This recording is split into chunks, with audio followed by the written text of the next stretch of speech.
Halo teman-teman, kembali lagi bersama aku Andi Rashmani Fitri dari jurusan Komunikasi dan Penyiaran Islam Fakultas Dakwah dan Komunikasi Universitas Islam Negeri Alauddin Makassar.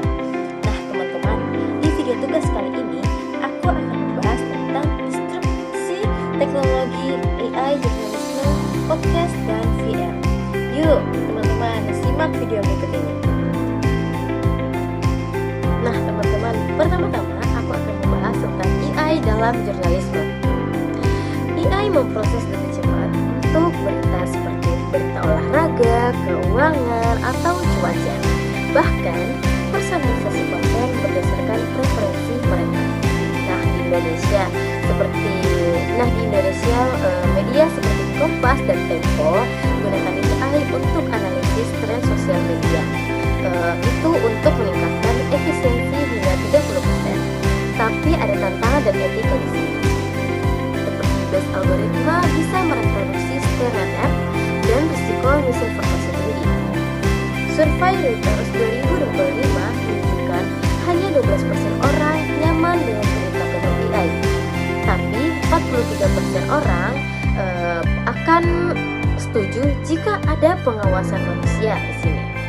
Nah, di sini kita butuh human in the loop untuk jaga akurasi dan kepercayaan mereka kepada kita. Nah, teman-teman, selanjutnya aku akan membahas tentang podcast.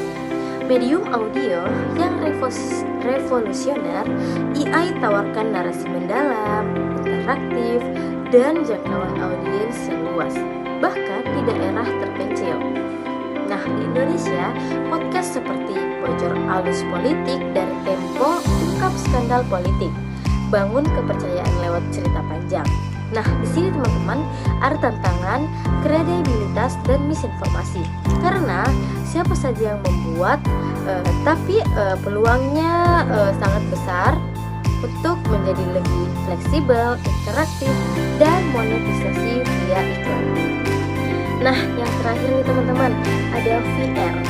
Pengalaman imersif yang bikin Anda merasakan berita bayangan masuk ke zona konflik atau bencana alam lewat simulasi 360 derajat.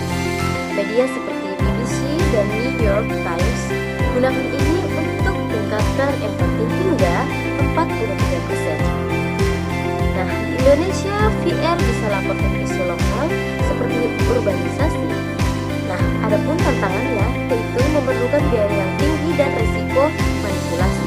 Tapi dengan VR akan menjadi masa depan yang storytelling yang lebih personal. Nah, teman-teman, jadi AI, podcast, dan VR bukan sebagai ancaman untuk jurnalisme, tapi peluang besar untuk jurnalisme untuk menjadi lebih efisien dan akan mendalami perannya sebagai jurnalisme. Nah teman-teman, di Indonesia kita perlu regulasi yang etis dan kolaborasi manusia teknologi. Nah itu saja teman-teman pembahasan saya kali ini. Terima kasih sudah menonton. Jangan lupa like dan subscribe teman-teman. Bye-bye.